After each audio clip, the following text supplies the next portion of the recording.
Yo, what is going on, everyone? My name is Nick, or the Notorious Fantasy, and in today's video, we are going to be breaking down all of the Week 2 games and how they relate to fantasy football in 2020. We are going to be discussing all the stats, all of the players that you guys want to know about. Maybe we'll talk about the injuries. Maybe we'll just talk about the game as a whole, because there's a bunch of injuries this week, and there's very important news to be talking about as we get to each and every single game of Week 2 of the fantasy football season. Now, obviously, this video will not include the Monday night special of the New Orleans Saints versus the Las Vegas Raiders, because this was recorded before that, so there will likely be a Monday Night Football recap as well sometime tomorrow, or maybe uploaded directly after the game. So before we get into it, I'd like to ask, if you guys do end up enjoying it any part inside of this video, to just please click that subscribe button down below. It's free, and it costs nothing for you guys to click that subscribe button. It is going to be helping you guys so much to win your 2020 Fantasy Football Championship. So hop on board, make me proud, and it will make you proud as well, because you are going to be eating W's like your name was famous, Jameis Winston. So without further ado, let's get right into it. The Buffalo Bills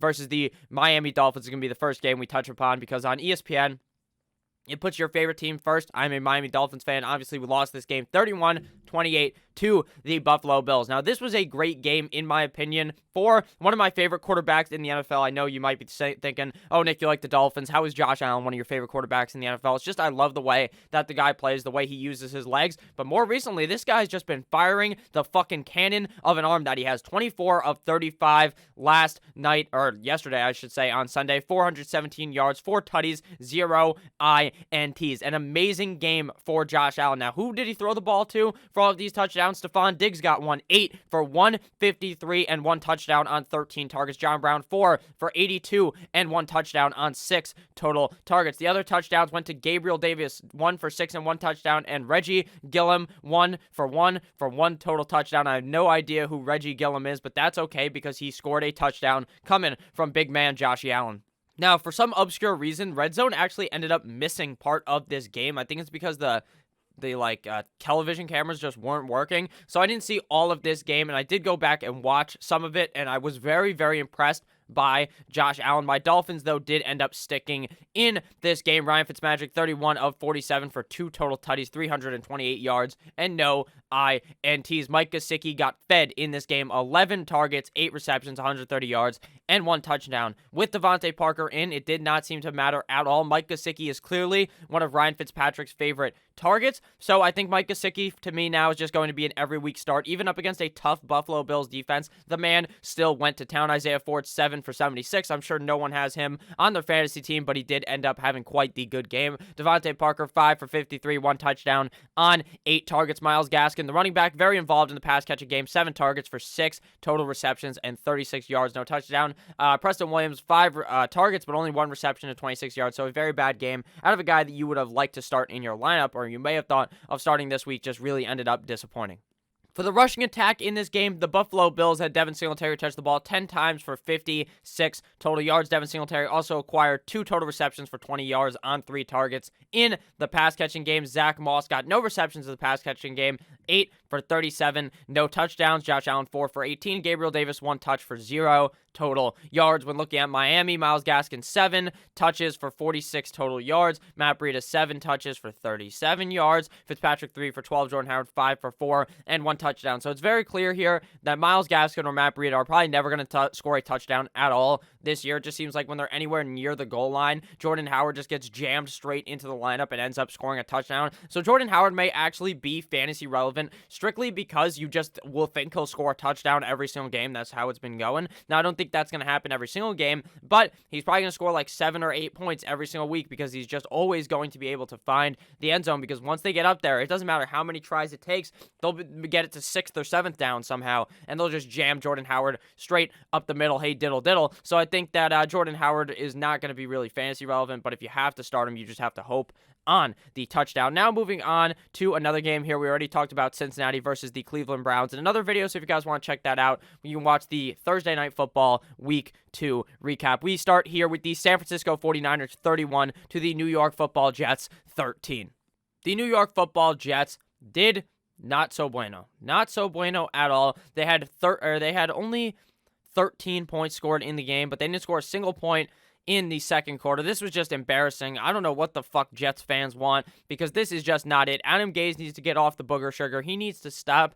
I don't know what he does before the games, but the team just isn't fired up. The team is just dead out there. It's like they're seeing ghosts. Shout out to Sam Darnold. In this game, though, multiple injuries for the 49ers. Nick Bosa seems to be out for the entire season. Raheem Mostert may have gotten an injury that'll make him out a couple of weeks. Jimmy Garoppolo also acquired an injury in this game. The Bears were literally calling for the death of the The 49ers were calling for the death of the MetLife Field. They're saying that this shit is so bad, the turf is awful, and that's why the players are getting hurt. Jimmy Garoppolo, when he was playing, 14 of 16 for 131 yards and 2 total touchdowns. Nick Mullins came in relief, 8 for 11, 71 yards, and 1 INT.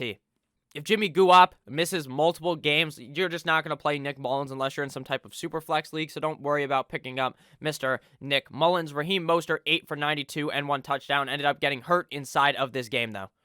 I'm not too sure how healthy he will be to go in week number 3. In the pass-catching game for Raheem Mostert, 2 for 15. Jack McKinnon, 3 for 77 and 1 touchdown. To me, he is the clear backup to Mostert, so if Mostert missed his time and McKinnon is available, he would be the pickup, but he's not available in a lot of leagues. Tevin Coleman, 14 carries for guess how many yards? But you can already see it on the screen. It's 12 yards.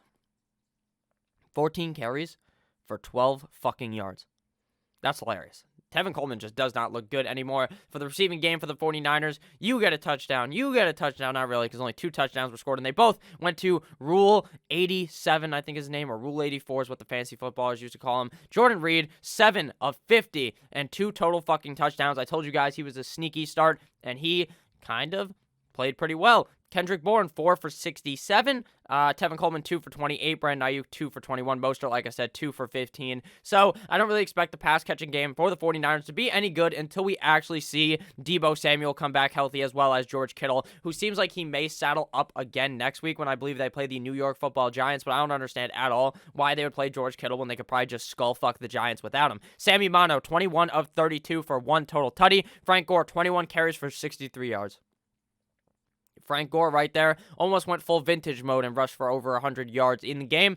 Don't start any of these Jets running backs until Le'Veon Bell gets back. I mean, even when Le'Veon Bell's back, I don't know. I don't know what to do with fucking Le'Veon Bell. It's not even his fault. The offensive line sucks absolute wee-wee. The coaching is just awful. I have no idea what to do. Chris Hogan coming back from the grave of the New England Deflatriots, 6 of 75. Braxton Berrios, 6 for 59 and 1 touchdown. I have no idea who any of these guys are besides Rashad Perriman, who ended up getting hurt in that game, 2 for 12. So overall, a garbage game from the Jets. The 49ers did end up playing quite well. Next game here, we got Horsecock Drew Lock and the Denver Broncos versus the Pittsburgh Steelers. Sadly, Horsecock Drew Lock ended up getting hurt in this game, likely to miss 5 to 6 weeks, I believe was the report. The Broncos end up losing 21-26, but Jeff Driscoll actually did not look all that bad. Sadly, the biggest injury news of this game was that Courtland Sutton has torn his ACL and is out for the whole remainder of the season.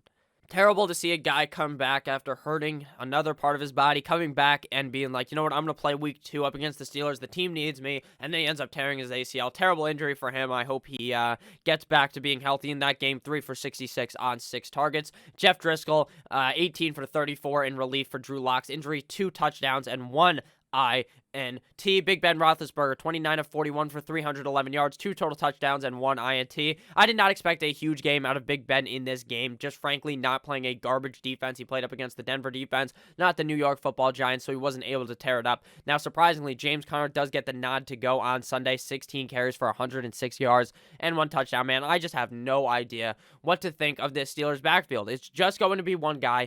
Clearly, if James Conner's healthy, I guess you have to play him. If Benny Snell, if he's down, then you play Benny Snell. This is just so fucking annoying because I thought James Conner was going to be like a decoy or something. They wouldn't necessarily give him a million touches, but they did. So I don't know what the fuck to do. I'm just going to be starting James Conner, I guess, but I won't be loving it because he just really carved it up this week. People are going to buy super heavy on him. I would very much want to sell high on James Conner right now, and he will probably be a part of the trade talk video I do with Tyler this week. Talking next about the receiving core for the Pittsburgh Steelers. Again, Deontay Johnson dominating the target total, 13 targets, 8 receptions, and 92 yards for 1 total tutty. Now, I believe he fumbled in this game again. No, he actually did not. Very surprising, considering Deontay Johnson always fumbles the ball, even though I believe he did. I guess they just don't have it on here. Juju Smith-Schuster, 7 for 48 on 8 total targets. So Juju very involved. Chase Claypool, 3 for 88 and 1 touchdown. Nice to see the first ever NFL touchdown for the young man, Chase Claypool. Eric Ebron, 3 for 43 on 5 targets. So it's clear that Eric Ebron just is not going to be worthy of a start in fantasy football. Carter, 2 for 25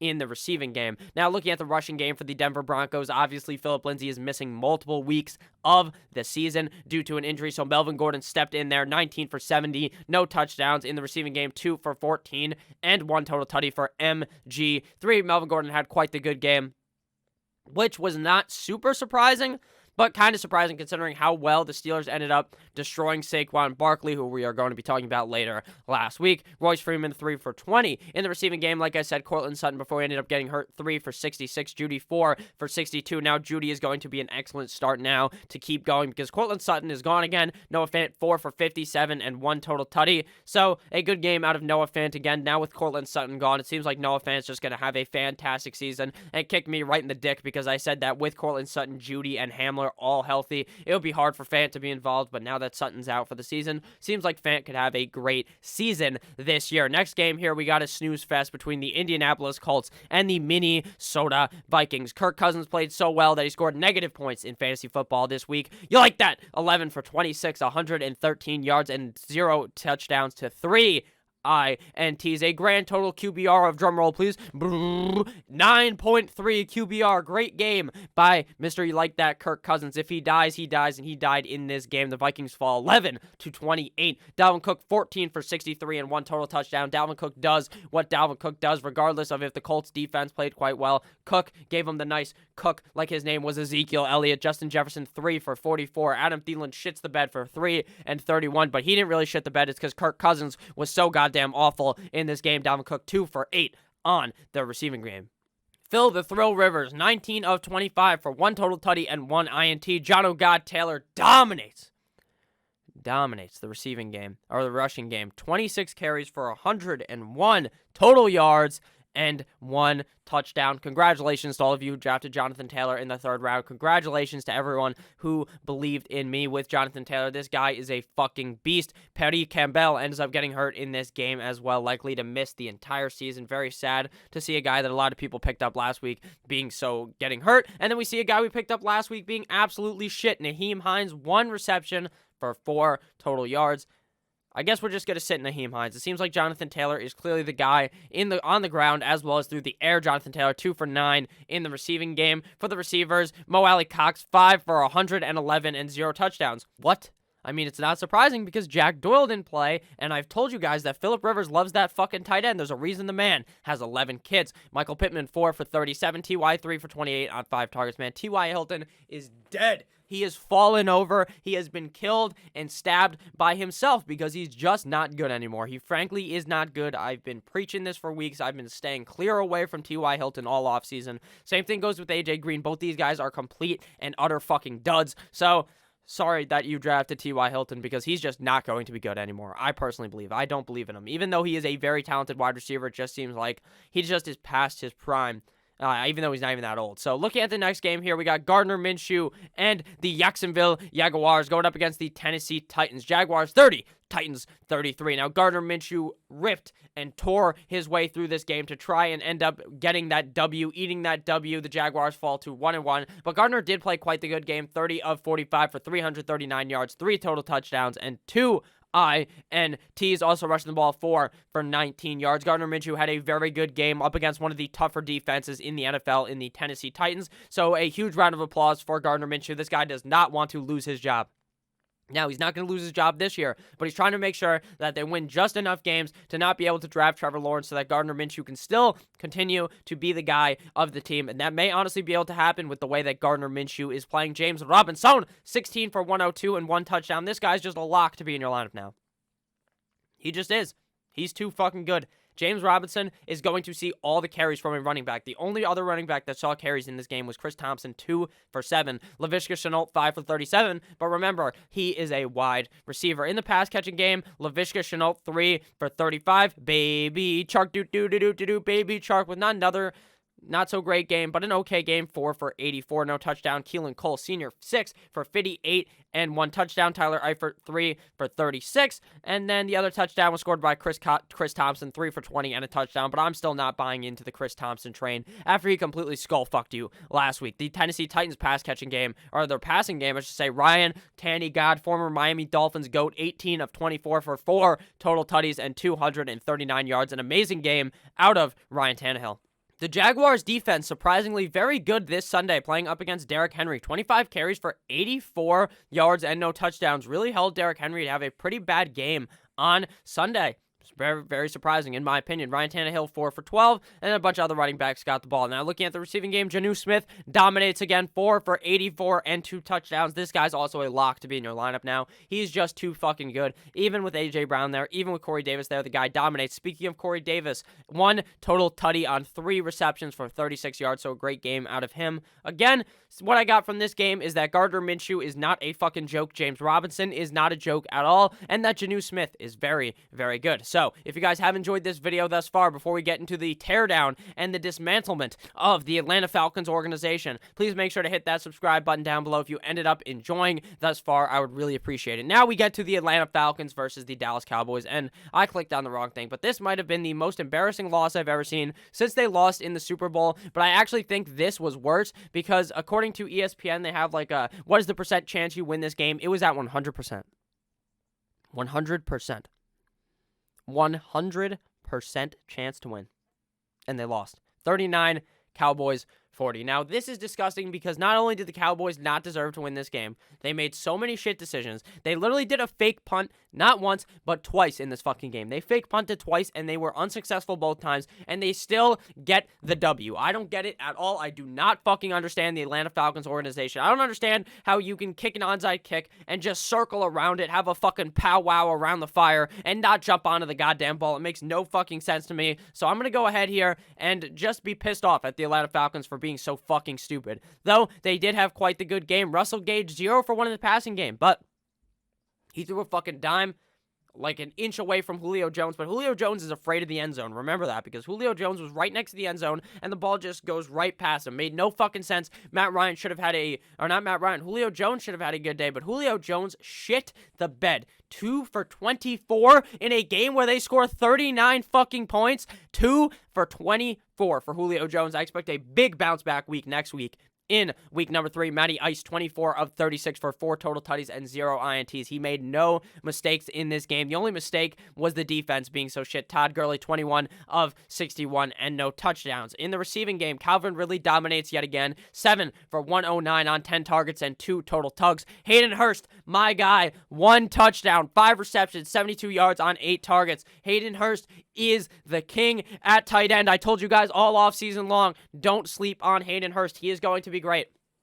And he has arisen. He has arisen as the tight end that I believed in, and I'm so proud of him. I'm so proud of the Matt Ryan throwing him the fucking ball, and I think we are going to see him be just as involved every single week. Russell Gage, though, playing well again, 6 for 46 and 1 tug, but I expect that to end up going down when Julio gets more involved next week. Dakota Prescott ends up going down in this game, so Andy Dalton gets to play 1 fucking snap. Dak Prescott, 34 of 47 for 1 total touchdown in the pass-catching game, as well as 3 tugs in the rushing game, 5 for 18 and 3 total touchdowns. Ezekiel Elliott, 22 of 89 for 1 total touchdown, and on the receiving game, 6 for 33 for Ezekiel Elliott. So a very solid game out of a lot of these Cowboys players and the Falcons players. CeeDee Lamb, 6 of 9. Very nice for 106 yards. Very great game for the rookie, CeeDee Lamb. Very good game out of CeeDee Lamb. I mean, just all these Cowboys wide receivers are going to do good, I guess, apparently.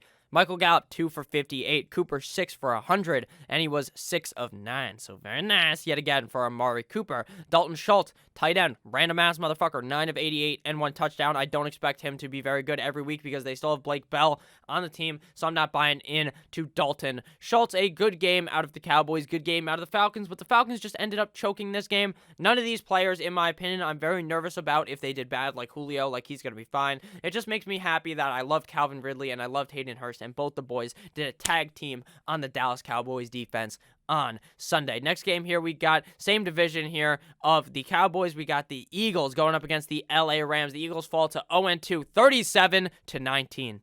Goff was dissecting that Eagles defense like they were a frog in a high school biology fucking room. 20 of 27 for 3 total touchdowns and 267 yards. Goff destroyed the Eagles, which I don't believe you can kill an eagle in the United States of America, but that's just what Jared Goff did. He went out there hunting, and he blasted that thing for a couple $100,000 fine. Carson Wentz, 26 of 43, 2 INTs. This guy is shit.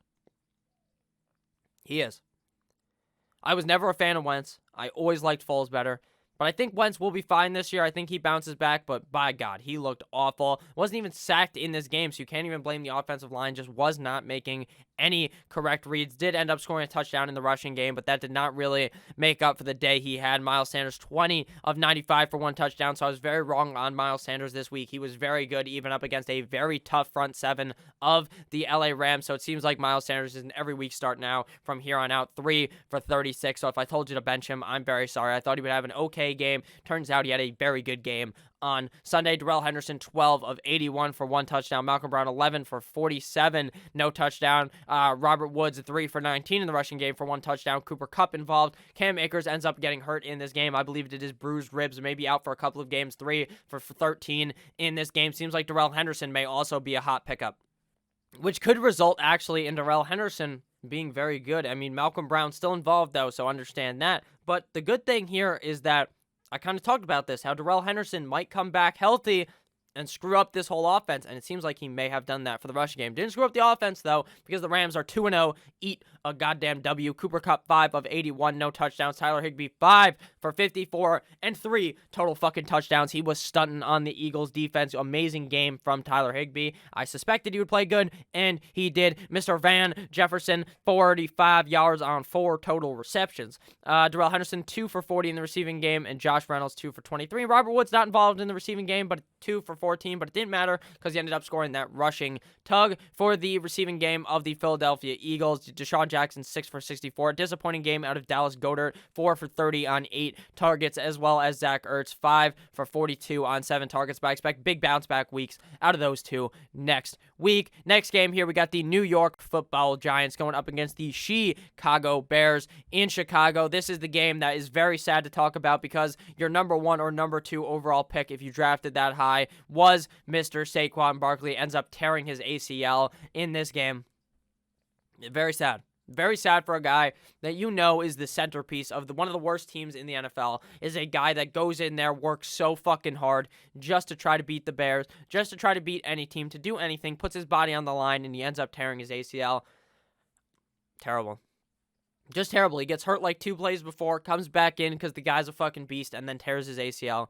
It really is a shame. Saquon Barkley out for the season, though. We are going to have to try to pick up someone, and I think the guy will be Dion Lewis, 10 of 20 for 1 total touchdown. Daniel Jones, 25 of 40 for 1 INT. For the receiving game for the New York Football Giants, we saw Evan Ingram, 6 for 65, kind of redemption game for him. No touchdowns, though. Golden Tate, 5 for 47. Lewis, 4 for 36 yards. For the rushing game of the Chicago Bears, David Montgomery had a second coming. He flew out the door, ends up getting hurt. I guess the chiropractor just cracked his fucking neck back into place. 16 of 82, no touchdowns, but a touchdown in the receiving game, 3 for 45 and 1 touchdown. An amazing game out of Montgomery, something that we've all thought was coming, but just didn't end up happening. I forgot to talk about Darius Slayton, only 3 for 33. Very disappointing game out of Darius Slayton, a guy who I thought would still play quite well up against the Chicago Bears. Kissing Teddy Trubisky, 18 of 28 and 2 touchdowns. He's done nothing yet in the last 6 quarters of football that would result in the benching of him for Nick Foles.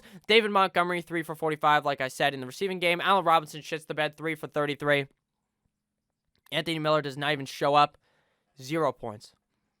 Very disappointing. I expect a bounce-back week from both of them, though, coming next week. I just don't know how Allen Robinson isn't averaging like 20 fucking points, and I don't know how Anthony Miller went from being like one of the more involved wide receivers on the team to just not really involved at all in this game. Again, I'm so sorry about Saquon Barkley. I hope that the guy ends up okay, and I know for a fact that he's going to come back stronger than ever because Saquon Barkley is simply not a fucking human. The guy's a goddamn beast. I wouldn't be surprised if he played in 3 weeks with a torn ACL. Obviously, I hope he doesn't do that, but the guy's just such a mental fucking beast that that's just something that he would end up doing. Looking here at this game, the Detroit Lions end up falling 21-42 up against the Cheeseheads, the Green Bay Packers. The injury plague also affected this game. Devontae Parker ends up getting hurt. Not Devontae Parker, Devontae Adams. I'm not too sure how long he is going to be out, but that definitely affected Aaron Rodgers. 18 of 30 for only 2 total touchdowns. Definitely came back to earth in this game. MVS 3 for 64. Allen Lazard 3 for 45. I expect both of those guys to be much more involved next week, though, with Devontae Adams likely missing that game. Aaron Jones went to town on that ass in this game. 18 carries for 168 yards, 2 touchdowns. Aaron Jones in the receiving game, 4 for 68 and 1 touchdown. The guy just went off. Simply built different. Aaron Jones went to town on that garbage Lions defense. 20 of 33 for Matty Snapback for 2 total touchdowns and 1 INT. Not the greatest game for Matthew Stafford, but I keep expecting him to score more points as the weeks end up going on. Adrian Peterson, 7 for 41, falls back down to earth. Someone in the comments said that he was going to be a top 10 running back.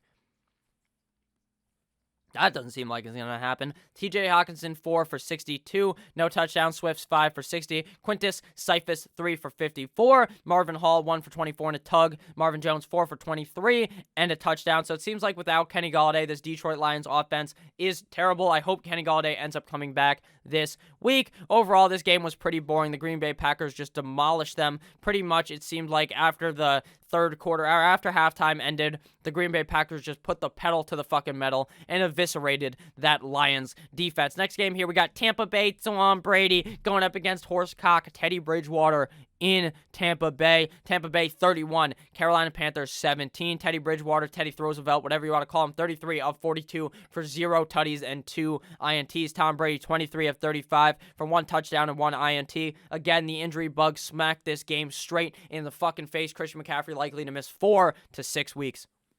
So McCaffrey obviously gets hurt, goes 18 for 59 in this game, 2 touchdowns. Nothing too surprising, 4 for 29 in the receiving game. That's just what CMC does. I wouldn't be surprised if he's back slightly earlier as well with the injury to his ankle. The rushing game of the Tampa Bay Buccaneers, 7 for 23 and a tug for Ronald Jones. Leonard Fournette's 12 of 103 and 2 touchdowns. This scenario seems like it's going to be fucked every single week for the Tampa Bay Buccaneers. It seems like one week it'll be Fournette, the next week it'll be Ronald Jones. I don't know what to think, to be honest with you. I don't think I'm comfortable starting Leonard Fournette. I guess, based on what we saw this week, he would be the guy I'd want to start, right? Because he got more yards. But last week, more yards and more touches went to Ronald Jones. So I don't know. It's a very tough read on this Tampa Bay offense. From the rushing game. Receiving, Mike Evans went to town, 7 of 104 and 1 touchdown. Justin Watson, 2 for 48. Scotty Miller, big disappointment, 2 of 11 in the receiving game and 1 for 1 in the rushing game. So a huge disappointment for Scotty Miller, who a lot of people, including myself, expected a pretty solid game with Chris Godwin out. Now Chris Godwin likely to play in week number 3. Gronk, not at all involved in this game. 1 target. I don't know, man. I told you guys not to draft Gronk. He seems like a big disappointment. The Carolina Panthers receiving core, DJ Moore, 8 for 120. Had to expect this. Had to expect a bounce-back game for DJ Moore, and it came up against the Tampa Bay Buccaneers defense. Robbie Anderson, though, still eating 9 for 109 and 10 total targets, so it seems like he may be a start every single week as well. For who to pick up, I guess you'd pick up Mike Davis if you have Christian McCaffrey, but I don't expect a huge game or huge couple of games out of him at all. So now, looking at the next game here, we got the Washington football team at the 4 o'clock slate going up against the Arizona Cardinals, and this was a let Kyler Murray cook type of game because Kyler Murray went to town on that Washington football team ass, 15-30. The Carolina Panthers absolutely dominated all game long, 26 of 38 for 1 touchdown and 1 INT for Murray, and in the rushing game, 8 for 67 and 2 total touchdowns. Kyler Murray, in my opinion, might be one of the favorites for the MVP along with Russell Wilson. The guy just seems to be everywhere. All over the field, dominating. I loved him in this game. I liked picking him early in the offseason, and I still love him now. I think this guy's going to continue to be on the tear there on. He brought the Arizona Cardinals to 2-0. Very impressive for a team that I didn't expect to win probably more than 6 games. Kenyon Drake, 20 for 86, no touchdowns. People are getting pissed off about Kenyon Drake. Come on. The guy's playing all right, and he will continue to get more involved in the offense when Kyler Murray doesn't rush for 2 touchdowns. Imagine Kenyon Drake got one of those, and you're not as pissed off. The guy's very involved in the offense. He also got 2 receptions for 9 yards in the receiving game, so don't be too pissed off at Kenyon Drake for the receiving game. DeAndre Hopkins eats again, 8 for 68 on 9 total targets for 1 total touchdowns. The rest of the wide receivers there pretty much irrelevant besides old man Larry Fitz, 7 for 50 got fed in this game, but that does not mean I think that Larry Fitzgerald is going to be very useful at all for the rest of the season. We saw Antonio Gibson get his in this game, 13 for 55 and 1 touchdown. McKissick, 8 for 53. Peyton Barber, 1 for 1. This fucking offense just as confusing as well in the rushing game. Peyton Barber gets 7 zillion touches last week. Now he gets 1. Antonio Gibson gets like 0. Now he gets 13. It makes no sense. I guess if I'm going to start anyone, it would be Mr. Antonio Gibson, though. Dwayne Haskins, again, playing just well enough for the team to potentially win the game. They don't end up winning, though. 19 of 33 for 223 yards and 1 total touchdown. Doesn't really make any mistakes in this game that would cost the team the game. Scary Terry, F1 McLaurin, scoring McLaurin 7 of 125 and 1 total touchdown. The bounce back game for Terry McLaurin. Logan Thomas did disappoint, though. 4 for 26 as a guy that I saw as an upside pickup for the week. Steven Sims, 3 for 53. Overall, not the greatest of games, but we definitely saw a lot out of Kyler Murray in this game. And maybe now we could figure out the Washington football team's rushing offense. I think it is going to be Antonio Gibson from here on out. Now to the next game here, the Baltimore Ravens up against the Houston Texans. Quite the boring game, if I'm being honest with you. The Texans just stand no chance to the Baltimore Ravens. But next week, we get to see the Baltimore Ravens play against the Kansas City Chiefs again. That's a pretty good game. Pretty good game. Lamar Jackson, 18 of 24 for 1 total touchdown. Deshaun Watson, 25 of 36 for 275 yards, 1 touchdown, 1 INT. In the rushing game, Deshaun Watson, 5 of 17, no touchdowns. Lamar Jackson, 16 of 54 and no touchdowns. So not a monster game from either quarterback, but Lamar ended up getting it done. Now, it seems like who the fuck do you start at running back for the Baltimore Ravens? Gus Edwards, most rushes on the team. Most rushes on the team. I sound like a fucking Australian. 10 carries for 73 yards on the Bobby for Gus Edwards. Mark Ingram, 9 of 55 for 1 touchdown. J.K. Dobbins, 2 of 48. Seems like you should just give J.K. Dobbins the ball all the time. Right? The guy's just getting like 24 yards a touch. But I don't know. I mean, I don't feel comfortable starting Ingram. Don't feel comfortable starting Edwards. Don't really feel comfortable starting J.K. Dobbins. So it's kind of just a shit tier scenario there in Baltimore. Kind of a down-to-earth game for Hollywood. Brown, 5 for 42. Miles Boykin, 4 for 38. Mark Andrews, 1 for 29. Very disappointing game considering I thought he would devour in this game. Patrick Ricard, 1 for 1 and 1 total touchdown. For the rushing game of the Houston Texans, David Johnson, 11 for 34. A very big disappointment of a game, but hey, he was still involved in the pass catch game, 2 for 16 to make him not completely shit the bed. I expect a bounce back game from him considering he should have been very involved had they not have been down by a zillion points to start off earlier in the game. Brandon Cooks back in the lineup, back being healthy, I would say, because he was in the lineup last week, just wasn't healthy. Now 5 for 95, no touchdowns. Randall Cobb, 5 for 59. And Will Fuller, were you even in the game? Will Fuller? Did he retire? Not on the stat sheet. I'll tell you that much. Man, this is kind of what I worried about. This is what I worried about in the offseason, where Brandon Cooks does good, Will Fuller does nothing. Will Fuller does good, Brandon Cooks does nothing. I don't know. I'd still continue to roll out Will Fuller, though. Next game here to close out the 4 o'clock slate, we have the Kansas City Chiefs going up against the LA Chargers. Now, before the game, Tyrod Taylor ends up suffering like some type of chest injury, something like that, where they have to bench him. So they don't play him in the game. Justin Herbert, the pervert, the rookie quarterback, gets his start, ends up falling 23-20 in this game. A game that goes to overtime. A game that Justin Herbert probably deserved to win. A game where he played great, still loses. Justin Herbert, 22 of 33 for 311 yards, 1 touchdown and 1 INT, as well as Justin Herbert, 4 for 18 in the rushing game and 1 total touchdown. Now, reports are that Anthony Lynn is going to say that Herbert's not getting the start next week. It's going to be Tyrod Taylor as long as Tyrod's fine. You mean to tell me you saw what Justin Herbert did, Anthony Lynn? You saw him fuck one of the best defenses in the NFL. You saw him go to town. You saw him use the vital piece of your team, Austin fucking Eckler, 16 of 93, no touchdowns. In the receiving game, 4 for 55. You saw him use the piece of your offense that you were missing all of last week, the reason why you probably could have lost to the Bengals. You fucking get rid of him. And you're like, you know what? We play Justin Herbert. He's involved, right? Austin Eckler looks great. He looks like the focal point of this offense, like I said he was. And now he's going to be irrelevant next week if they start Tyrod Taylor. For the love of anything, Anthony Lynn, start fucking Justin Herbert, not Tyrod Taylor. Joshua Kelly involved again, 23 carries, 64 yards. Seems like he's going to be involved too, but to me, Eckler is still the better guy to own in that offense. Keenan Allen, 7 for 96, no touchdowns. Henry, 6 for 83, and then Mike Williams, 2 for 14. Mike Williams did not play all that well, but I expect a bounce-back game from him. For the Kansas City Chiefs, they crawled back into this fucking game from the depths of hell. They were losing. Andy Reid had to fucking clear his visor so he could see correctly. Pat Mahomes, 27 of 47 for 2 touchdowns in the walk-off win by Mr. Harrison Butker, the fucker. Patrick Mahomes, 6 for 54 in the rushing game. Clyde Edwards-Helaire, 10 for 38. Very kind of down-to-earth game for CEH after playing very well on Thursday night last week up against the Houston Texans. 6 for 32, though, in the pass-catching game, so not an awful game, obviously. But just to note, he played up against a tougher Chargers defense, so that does kind of make sense. Tyreek Hill, 5 for 99 and 1 touchdown. Doesn't do anything all game. Makes one big play late in the game, a 54-yard touchdown that ends up pretty much putting them in overtime so that they can win the game. So, makes sense, obviously, Tyreek Hill, not super involved, but all it takes is one ball for Tyreek Hill to do good, just like Lance Armstrong. 9 of 90 for 1 total touchdown. That was a joke, obviously. Let's see. Next, McCole Hardman, 2 for 30. DeMarcus Robinson, 3 for 28.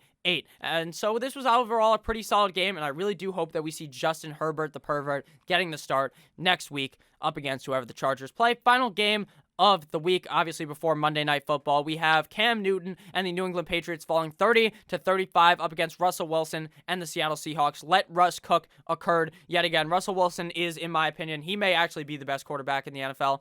I always thought that he was good.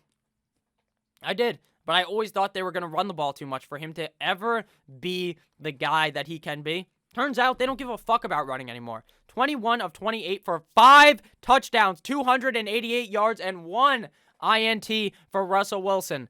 Amazing game. DK Metcalf, you get a touchdown. Tyler Lockett, you get a touchdown. Chris Carson, you get a touchdown. David Moore, you get a touchdown. And Freddie Swain, you get a fucking touchdown too. Metcalf, 4 for 92 and a tug. Tyler Lockett, 7 for 67 and a tutty. 3 for 48 for David Moore and a touchdown. He made one of the sexiest catches I've ever seen. Chris Carson, 3 for 36 and a touchdown. Freddie Swain, 1 for 21 and a touchdown. Amazing. Amazing. The Seattle Seahawks have completely changed. They went from being one of the most run-heavy teams to one of the most pass-heavy teams. Pass it down your throat and fuck you straight in the ass with Russell Wilson. Amazing. Beautiful. Chris Carson, 17 for 72 in the rushing game. So they're still running the ball.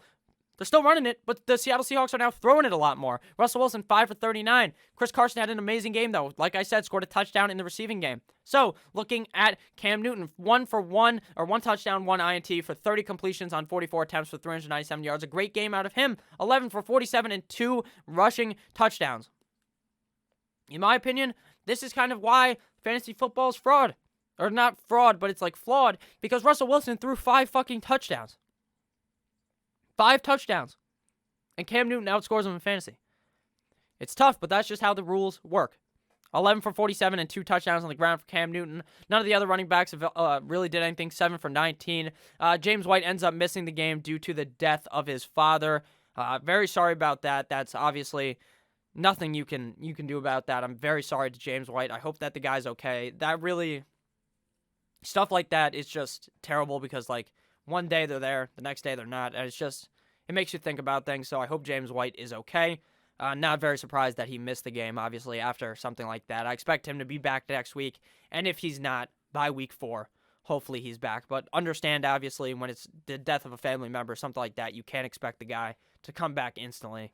Or he doesn't have to if he doesn't want to. I'm sure Bill Belichick would be fine letting him sit out a couple of weeks.